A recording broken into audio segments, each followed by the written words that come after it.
나도 좀 글을 쓰고 살고 싶은데 글쓰기가 잘 안 되잖아요. 글쓰기는 그냥 나의 일이 아니라 다른 사람의 일인 것처럼만 느끼시는 분. 나도 작가는 되고 싶은데 도대체 어떻게 글쓰기를 연습하면 좀 더 내 생각들, 내 마음속에 있는 어떤 감정들을 잘 표현할 수 있을까?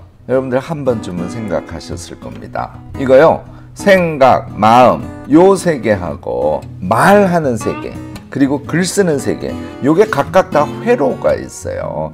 여러분들께는 생각, 마음과 글쓰기 사이에 회로가 열려있지 않다는 걸 뜻합니다. 요거 열어주시면 여러분들도 점점 글을 잘 쓰는 사람들이 될 수 있고요. 자, 우리 모두 글쓰기에 대한 기대를 하면서 오늘 제 영상 끝까지 봐주시기 바랍니다. 안녕하세요. 무엇이든 세 가지로 가르쳐드리는 명지대 교수 김익환입니다. 오늘은요, 글쓰기를 전혀 해보지 않은 사람 또는 글쓰기를 부분 해보고 있는데 마음대로 잘 되지 않는 사람, 이런 분들을 위해서 글쓰기를 좀 쉽게 잘할 수 있는 정말 초간단한 방법, 이 영상에서 한번 다뤄보려고 합니다. 펜대가 삽자루보다 더 무거운 분들, 사실요 이거 좀 창피하기도 하고 답답하기도 하고 그렇지 않습니까? 그런데요, 이게 자연 상태예요. 이게 보통입니다. 그게 꼭 문제라고 생각하지 마시고요. 그 상태에서 다른 단계로 내가 넘어갈 방법이 충분히 있다. 일단은 그렇게 스스로를 신뢰하고 제 이야기를 듣는 것이 중요합니다. 자기를 믿지 않지 않습니까? 그리고 자기의 가능성을 스스로 부정하잖아요. 아무것도 출발할 수 없어요. 그리고 그것은 사실도 아니고요. 자, 어느 정도 글을 쓰는 단계가 되지 않습니까? 글쓰기는 나에게 정말 큰 위로가 돼요. 왜? 글을 좀 쓰고 나면은 기분이 확 풀리는 그런 느낌, 이 영상 보시는 일부의 시청자들은 경험해 보신 적이 있을지 모르겠습니다. 요게 이제 2단계인데요. 글쓰기가 나의 삶의 동반자 같은 동반 단계예요. 세 번째는 제가 김천에 있는 감천칼국수집 사장님 정미숙 작가, 이분의 예를 잘 드는 편인데요. 정미숙 작가는 40대에 갱년기 우울증 오기 전까지는 글쓰기를 전혀 모르시던 분이세요. 최근에 책이 또 한 권 나왔더라고요. 제가 보통 3권의 책을 내셨습니다, 이렇게 소개를 해왔는데 최근에 책이 또 나와서 4번째 책을 내셨어요. 이제는 유명 작가가 되셨습니다. 요건 이제 전문 단계예요. 그런데요, 요 자연 단계, 동반 단계, 전문 단계, 이게 엄청난 차이를 갖냐면 그렇지 않다는 거. 오늘 제 얘기를 쭉 들으시면서 여러분들이 정확하게 이해를 좀 하셨으면 좋겠습니다. 요건데요, 방법을 아시고 루틴 만들어서 실행을 자주 하시지 않습니까? 당연히 동반 단계에서 전문 단계로 여러분들 다 발전할 수 있어요. 자, 우리가 생각과 자기의 감정, 느낌, 요것이 이제 글쓰기의 내용이 될 거 아닙니까? 이것을 말하는 것하고 글을 쓰는 것의 두 가지 회로를 한번 생각해 보자고요. 어때요, 여러분들? 우리 말하고 살잖아요. 그러니까 우리 마음속에 있는 생각이나 감정을 말을 하는 회로는 꽤 열려 있다는 거 금방 알 수 있습니다. 이거 사람마다 달라요. 생각만 하면 말이 툭툭 튀어나오는 사람들, 이 회로가 확 열려 있다는 얘기죠. 윤활유가 쫙 쳐져 있다고 생각하시면 됩니다. 또 약간 그렇지 않은 분들이 있으세요. 생각과 마음은 있는데 말로는 확 나오지 않는 분들, 이 회로에 약간 이물질이 껴있다, 이렇게 생각하시면 되겠죠. 이것도 마찬가지로 회로를 열어주면 자신의 생각과 마음을 있는 그대로 말로 표현할 수 있는 능력을 키울 수 있어요. 그런데 글쓰기를 생각해 보세요. 우리의 생각과 말이 있는데 글로 쓰려고 하면 바로 그 순간부터 머릿속이 하얘져. 또 머릿속은 계속 돌아가고 있는데 글을 쓰면 자기의 생각이나 말과 다른 무엇인가가 튀어나와 버려. 이것은 결국 회로의 문제라는 것이죠. 글쓰기의 회로 그 자체를 완전히 뻥뻥 뚫리게 하는 것은 그다지 쉽지는 않습니다. 그런데요, 지금 제가 말씀드린 데서 말하기의 회로가 열려있다 그랬지 않습니까? 그러니까 말하기를 연습하고 그 말하기를 기억해서 글을 쓴다면 어떻겠어요? 여기에 제가 말씀드리는 비법의 핵심이 숨어 있습니다. 미리 결론을 말씀드리면요, 이런 거예요. 자기가 말을 먼저 해보는 거예요. 그리고 그 말의 내용을 조금 정리해서 그 말을 연상하면서 글을 쓰는 연습을 하시지 않습니까? 여러분들 빨리 글쓰기의 회로를 부분 뚫어가실 수 있을 겁니다. 자, 이 부분 조금 더 상세하게 설명을 드리죠. 말과 글의 차이도 한번 체크해 볼 필요가 있습니다. 이거 일반적인 거예요. 어떤 사람은 말이 글 같고 글이 말 같은 분들도 계십니다. 글은 우리가 회로가 닫혀 있어서 그렇지, 회로가 열려 있다고 가정을 하면 남들이 쓴 글을 보시면 어떠세요? 일단 체계가 좀 갇혀 있잖아요.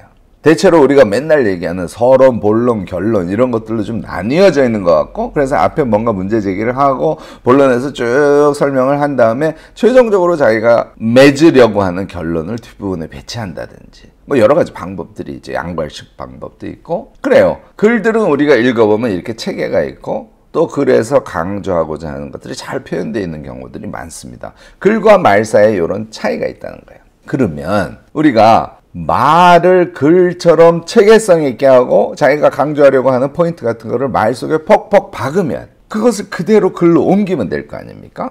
이제 여러분들 거의 제가 말씀드리고자 하는 비법에 다가오셨습니다. 예를 제가 들어볼게요. 아파트에서 또는 마을에서 사람들이 모여가지고 우리 좀 SNS 뭔가 소통수단 만들어서 정보도 교환하고 뭐 필요한 거 있으면은 편리하게 거기 올리고 그래서 같이 해결하고 이러면 너무너무 좋겠어요. 그래서 모여서 아파트 단지나 마을의 소통을 어떻게 하면 좋을지에 대해서 회의를 하려고 합니다. 나와주세요. 이런 소식을 접했어요. 그럼 이제 가서 말을 해야 될 거 아닙니까? 그때 이렇게 해보라는 것이죠. 메모를 먼저 해보는 거예요. 제가 무엇인가를 구상할 때 여러분들이 쉽게 써먹을 방법으로 333의 원칙이라는 말씀을 여러 번 드렸죠. 그러니까 내가 회의에 나가서 말할 것을 세 가지로 한번 정리를 해보는 거예요. 메모를 한번 해보느냐 해보지 않느냐에 따라서 차이가 나타나는 거예요.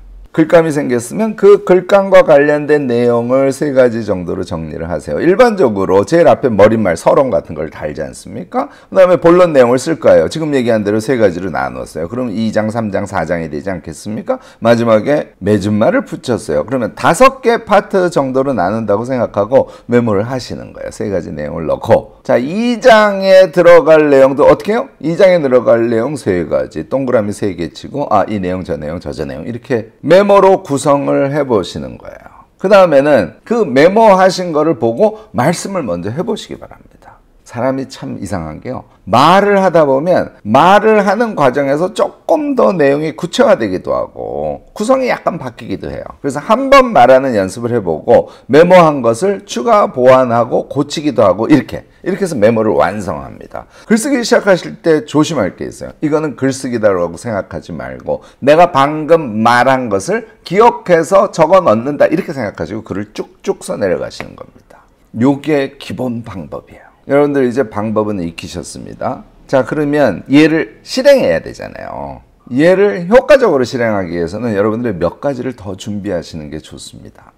그 방법 다 알았어요. 그렇게 하면 될 것 같아요. 그런데 아니 속으로 생각은 떠오르지만 말할 때도 좀 말이 되긴 하는데 그게 그대로 기억이 나서 글로 써지진 않아요. 얘는요 문장이 안 되시기 때문에 그래요. 문장이 안 되는 부분은 미리 여러분들이 약간의 연습을 통해서 고쳐 놓으셔야 됩니다. 제가 강력하게 권하는 거 이거 정말 강력해요. 해보시면 다 아세요. 베껴쓰기예요.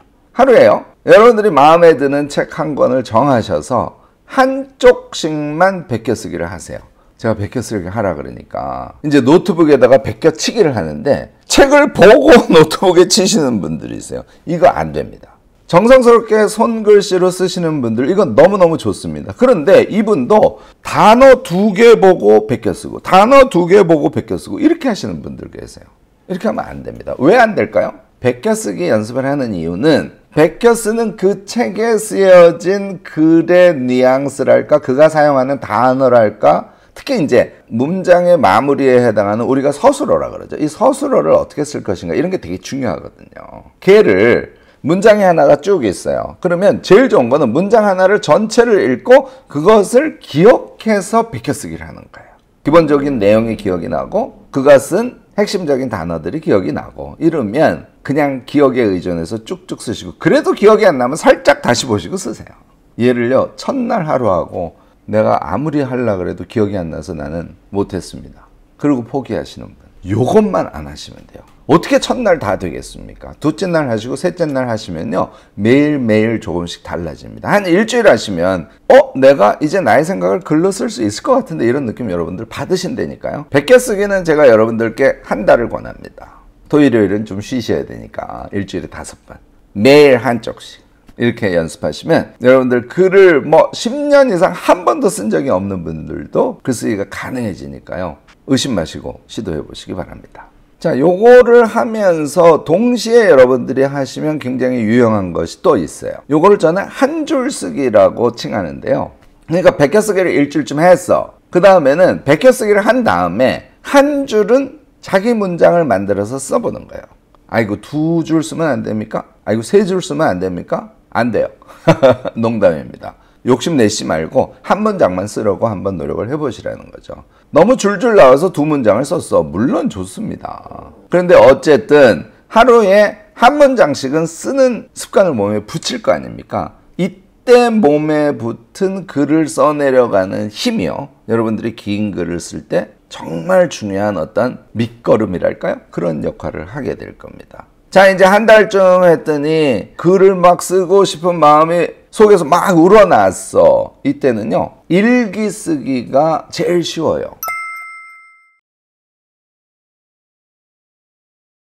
글을 쓸 때 여러분들이 하셔야 될 3가지를 순서대로 간단하게 정리를 드리면, 글쓰기는 뭐로 이루어질까요? 일단 글감이 있어야겠죠. 무엇에 대해서 글을 쓸까에 대한 생각이에요. 요거는 다른 거는 다 좋은데요, 글감 노트라는 건 여러분들 꼭 하나 만드시기 바랍니다. 글감은 여러 상황에서 또 여러 순간에 예기치 못하게 머릿속에 떠올라요. 이 글감과 관련된 문제의 핵심은 휘발시켜버리는 거예요. 걔를 기억하지 않고. 그래서 글감이 떠올랐을 때는 반드시 여러분들의 글감 노트에다가 쭉쭉쭉쭉 메모를 해두시는 거죠. 정 안 되면 핸드폰을 꺼내서 핸드폰에다 메모를 해두셔도 좋습니다. 글감이 반드시 있어야 되고요. 글감이 생겼어. 그러면 글감에 대해서 이제 내용 구성을 해야 될 거 아닙니까? 요거를 우리가 얼개짝이라고 불러요. 제 영상을 많이 보신 분들은 이제 김 교수가 저 얘기를 하겠군. 네, 333의 원칙. 자기가 생각한 그 글감에 대해서 3가지씩으로 나누어서 생각을 자꾸 하시는 거예요. 목차도 3가지가 될 수 있고, 제가 말씀드렸죠? 목차가 3가지라면 앞에 머릿말하고 맺은말이 붙으니까 5개의 목차가 되는 거 아니겠어요? 다시 3가지 생각을 하는 걸, 이걸 반복적으로 해주는 거예요. 생각이 잘 안 나면 목차 구상하던 거를 덮고 또 딴 일을 좀 해요. 뭐 운동을 실컷 하고 와서 다시 글감 노트를 편 다음에 목차 구성에, 그러니까 얼개짝이죠, 이거를 재차해주고 이렇게 하시면 돼요. 이렇게 해서 구성이 나오면 그 다음에 글쓰기. 글쓰기와 관련해서 제가 이 부분은 정말 중요해서 제가 말씀드린 요 제안을 좀 한번 따라 해보시기를 정말 적극적으로 권하는데요. 자, 얼개가 다 됐으면 이제 그 다음에 아까 말씀드린 대로 한다면 얼개 짠 것을 가지고 말하기 연습을 먼저 해보라 그랬죠.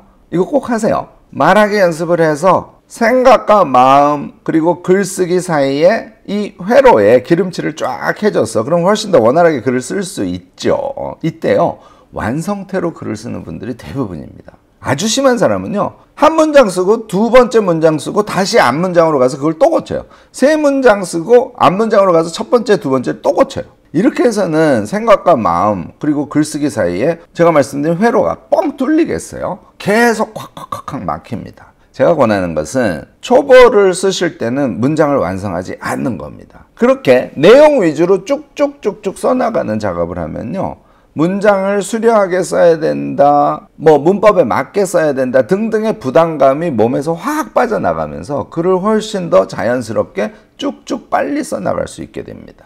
이렇게 해서 문장을 다 쓴 다음에 제가 여러분들께 권하는 것은 이렇게 문장을 완성시키지 않는 비완성태의 문장으로 글을 완전히 다 쓴 다음에 글을 고치시라는 거예요. 이러면 글이 좀 자연스러워지기도 하고요. 일단 쓰기 수월하고, 그다음에 나중에 제가 항상 강조하는 건데, 글은 이렇게 해서 2번은 반드시 고쳐야 되거든요. 처음에 여러분들이 글쓰기 연습을 할 때는 한쪽 쓰기부터 시작을 합니다. 그런데 본격적인 글쓰기는 2쪽 쓰기에서 완성이 돼요. 여러분들이 신문 사설 보시죠. 이 신문 사설은 보통 A4로 치면 한쪽하고 조금 더 써요. 한 서너 줄, 2-3줄 이 정도 쓰면 신문 사설의 길이가 됩니다. 요것보다 좀 더 쓰는 거, 요게 이제 2쪽 쓰기인데, 2쪽 쓰기는요, 자신이 전달하려고 하는 메시지를 여러 가지 근거라든지 사례라든지 자신의 경험이라든지 이런 것까지 집어넣어서 충분히 내용성 있게 쓸 수 있는 글의 분량이에요.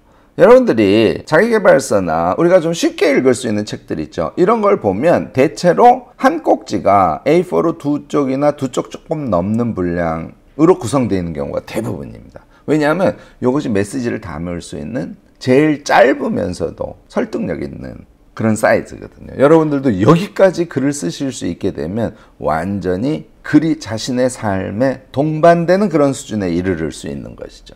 그 다음에 이제 내적 쓰기인데요. 내적 쓰기까지 가시려면 아까 제가 글감이 만들어진 다음에 333의 원칙에 의해서 자신이 생각하고 있는 것들을 자꾸 메모하면서 글의 얼개를 짜라고 말씀을 드렸지 않습니까? 이 얼개 짜기를 하기 전 또는 얼개 짜기를 하는 과정, 여기에서 다른 자료들을 많이 찾아서 읽어보고 정리하고 하는 작업이 추가됐을 때, 이때는 내적 쓰기 또는 내적 쓰기 이상의 글쓰기를 여러분들이 하실 수 있게 됩니다. 요거는 이제 작가 단계까지 가시는 거죠.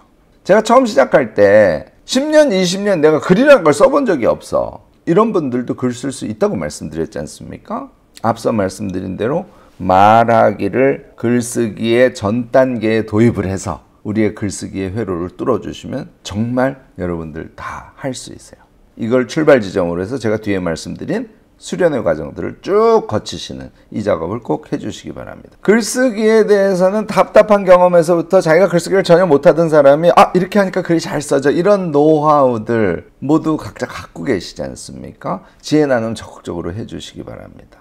이런 지혜 나눔이요, 우리 한 사람 한 사람이 어려움을 조금씩 극복해 가면서 우리 모두가 제가 맨날 주장하는 나다운 삶에 조금 더 가까워질 수 있는 그런 계기가 될 수 있지 않을까 생각돼요.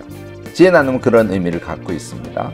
오늘 제 이야기가 유익하셨다면 좋아요, 구독, 알림 설정까지 꼭 부탁드리겠습니다.